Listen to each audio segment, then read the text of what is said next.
Alors bienvenue dans ce nouvel épisode du Pédago Flash. Alors je suis avec Audrey. Audrey, bienvenue. Merci. Alors, c'est la deuxième fois que tu fais un épisode avec moi dans le Pédago Flash. Alors en fait, je voulais te faire venir pour que tu nous parles d'un module finalement que tu as mis en place, d'un cours finalement, ou mieux, ça dépend comment on veut l'appeler, qui se nomme donc Intelligence émotionnelle. Et c'est un cours donc à destination des étudiants de Master 1 finalement à IMTBS. Et je voulais que tu nous parles un petit peu de comment tu l'as mis en place, comment ça s'est scénarisé, parce que c'est quelque chose d'assez original qu'on a d'ailleurs valorisé pour un prix donc à IMT. Et c'est pourquoi je t'ai fait venir. Alors déjà aussi, s'il te plaît Audrey, si tu pouvais te présenter rapidement pour peut-être des personnes qui ne te connaissent pas. Donc, je travaille à l'Institut Mines Télécom Business School, je suis enseignante et je suis aussi responsable du département langue et sciences humaines. Donc, ce module connaît sa deuxième édition à la demande de la direction des formations.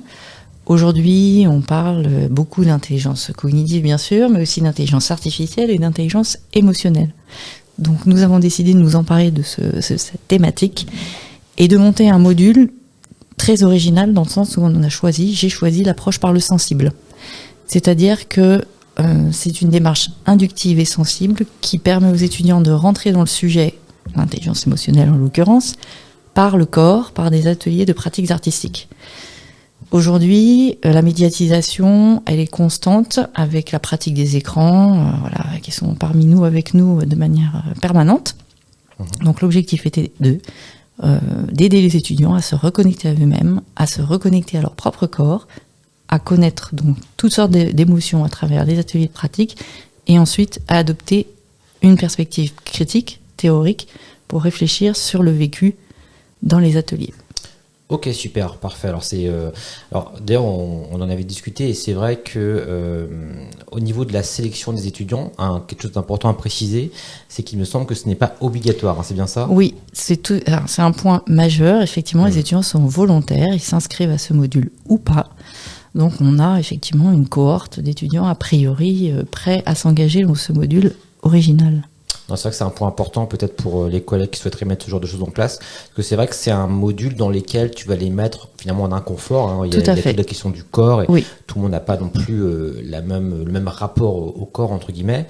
Et c'est vrai que pour le coup, le fait de le rendre optionnel, je pense que c'est vraiment un point important un point très très important de ce dispositif finalement que tu as mis en place. Oui, je pense que ça évite d'avoir des étudiants récalcitrants, et ce qui évidemment poserait beaucoup de problèmes. Et au moins ils sont engagés, ils savent où ils vont entre guillemets quoi. Et en termes de durée, ce module est assez massif, je crois. Assez dense. Alors en fait, il comporte 54 heures, comme tous les autres modules qu'on appelle les mineurs ici dans cette école. Voilà. Donc effectivement, 54 heures dédiées à l'intelligence émotionnelle. D'accord, très bien. Et alors comment ça se passe finalement, toi en tant qu'enseignante, tu n'as peut-être pas toutes les compétences, je dirais, pour animer ce type de module qui est encore une fois lié donc à l'émotionnel, au corps, etc. Est-ce que tu fais appel justement à des extérieurs pour animer cela et comment tu as organisé un petit peu cette session ? Oui, bien entendu. Je suis loin d'avoir toutes les compétences requises pour dispenser la totalité du module. Donc, nous sommes une équipe de 4. Isabella Kaiser, donc, qui est comédienne et formatrice par ailleurs, notamment à l'Université de Créteil, qui dispense les ateliers de théâtre, de pratiques artistiques. Ensuite, Jean Le Goff, donc, qui est psychosociologue, qui va faire verbaliser aux étudiants tout le vécu des ateliers de pratiques artistiques. Et ensuite, Marie Potapouchkina-Delfos, qui est enseignante-chercheuse à l'UPEC, spécialiste en sciences du langage et qui travaille sur justement les questions de cognition, du pouvoir du langage à exprimer les émotions et dont le paradigme de recherche tourne autour de l'énaction, c'est-à-dire la cognition incarnée. Donc ça, c'est un concept, une théorie qui a été mise au point par Francisco Varela. Et voilà, et ça donne, si vous voulez, l'assise théorique à l'approche choisie à 4. Voilà, donc nous sommes bien une équipe de 4. Donc l'énaction, effectivement, c'est des termes que moi j'ai découvert en relisant, en faisant aussi un peu le dossier en t'aidant là-dessus. Et c'est vrai que du coup c'est une approche qui est assez originale. Et d'ailleurs, un point qui m'a semblé important, c'est que c'était limite volontaire de ta part justement d'être plutôt low-tech entre guillemets. C'est bien ça ? Ah oui. Complètement. On veut aller vers la corporéité, on veut aller vers le sensible. Donc, volontairement, pas d'écran, pas de table, pas de chaise, voilà, hormis évidemment pour les séances critiques, mais voilà. Situer les enseignements, en particulier dans le théâtre, donc les ateliers de pratique artistique, nous avons la chance de pouvoir les déployer dans un théâtre municipal à proximité du campus, de sorte que voilà, les étudiants sont le plus en situation possible. D'accord, très bien. Est-ce que tu peux nous détailler un petit peu concrètement à quoi ça peut ressembler ce type d'atelier? Bon, évidemment, ça dure 54 heures, donc tu peux peut-être pas tout détailler. Mais voilà, à quoi s'attendre quand on est étudiant et qu'on s'inscrit à ce type d'atelier? Est-ce qu'on va faire des scènes? Est-ce qu'on va faire je sais pas moi, de l'art avec de la poterie, j'en sais rien, des choses comme ça? Ou voilà, est-ce que tu as des images comme ça à nous donner? Alors, je dirais que les ateliers de pratique artistique, pour avoir assisté à l'un ou deux d'entre eux, donc voilà, animés par Isabella, ce sont des ateliers qui s'appuient sur les techniques du comédien, donc autour de la voix, autour du travail du corps, la place du corps sur une scène, la place de son propre corps par rapport à la place du corps des autres. On travaille sur le toucher, elle travaille sur l'ouïe, donc l'écoute. Donc voilà, ce sont des petits jeux, des petites activités qui ne visent pas évidemment à transformer les étudiants en futurs acteurs de la comédie française, bien entendu. Mais voilà, ce sont comme des échauffements que n'importe quel comédien pourrait pratiquer pour ensuite se être en jambes et pouvoir poursuivre son travail artistique. Donc elle s'arrête à cette étape-là. Et les étudiants sont volontairement un petit peu chahutés, je dirais, par l'approche d'Isabella.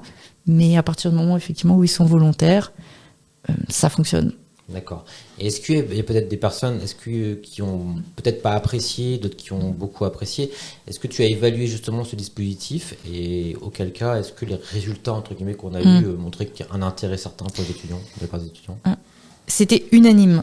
Vraiment, D'accord. Les avis étaient unanimes, voire très très très laudatifs. Donc on était ravis en tant qu'équipe parce qu'on a passé beaucoup de temps à concevoir le module. Ça a été un énorme travail de conception.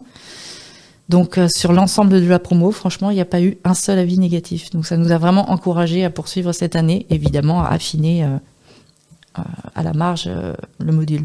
D'accord. Donc ça concernait combien d'étudiants du coup par rapport à... Parce que vu que c'est encore une fois optionnel... Oui, on a fixé l'effectif maximal à 20.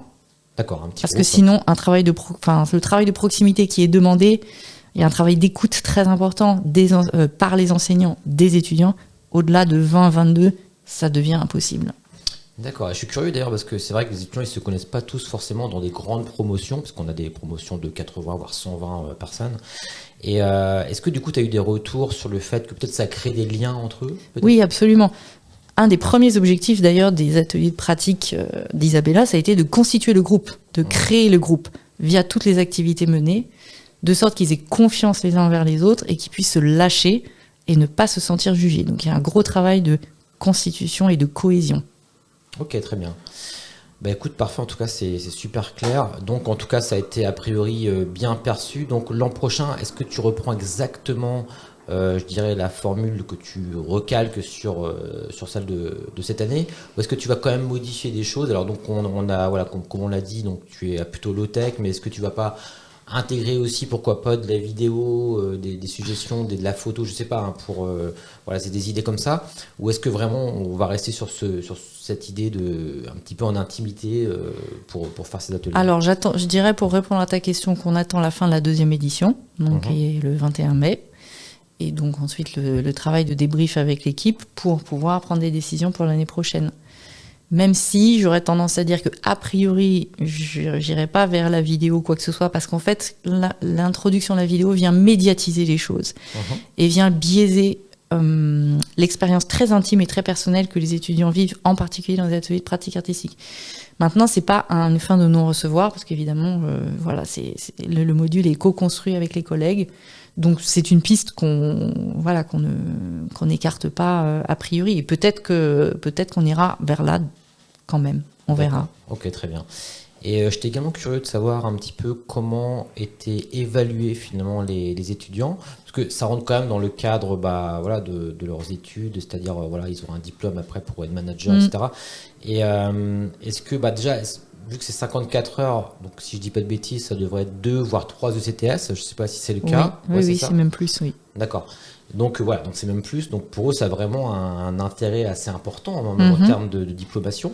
Donc du coup, comment est-ce qu'ils sont évalués? Est-ce qu'ils ont tous du coup des excellentes notes ou est-ce que ou c'est pas forcément le cas? Enfin voilà, j'étais un peu curieux de tout ça. Donc l'année dernière, c'est vrai qu'on a tâtonné. Cette année, on a un petit peu changé le mode d'évaluation, qui repose d'une part sur des questions de participation et présence, parce que comme vous l'imaginez, si vous n'êtes pas présent au théâtre pour les ateliers, c'est pas quelque chose qu'on peut récupérer en consultant le PDF sur Moodle, n'est-ce pas? Et certains étudiants l'année dernière avaient un petit peu des difficultés à comprendre la nécessité d'être présent pour ces ateliers. Mais sinon, il y a 2 types de livrables de manière un peu plus classique. Donc un livrable critique, donc de réflexion critique, voilà, donc qui constitue un tiers de la note finale, et un autre livrable qui lui est un livrable collectif, donc c'est issu de la pédagogie par projet. Ce sont des petits groupes de 3 ou 4 qui proposent ce qu'on appelle une artographie. Donc une artographie, c'est une restitution sensible de concepts appris lors du module et qui sont présentés, et ces artographies sont présentées lors de la dernière session à l'ensemble de l'équipe, qui est donc le jury qui décide, qui attribue la note au groupe. Donc il y a à la fois un livrable individuel critique écrit et un livrable collectif vivant, en fait. Voilà. Ok, très bien. Donc l'artographie, pour les auditeurs, voilà, je pense que... Oui, c'est vrai que c'est très peu connu. C'est issu de la recherche théâtrale qui est plutôt en avance au Canada. Voilà, et dont un groupe d'enseignants-chercheurs en France s'est emparé, notamment à l'Université de Créteil, au laboratoire Imagé, qui est piloté par Joël Aden. Très bien, ok.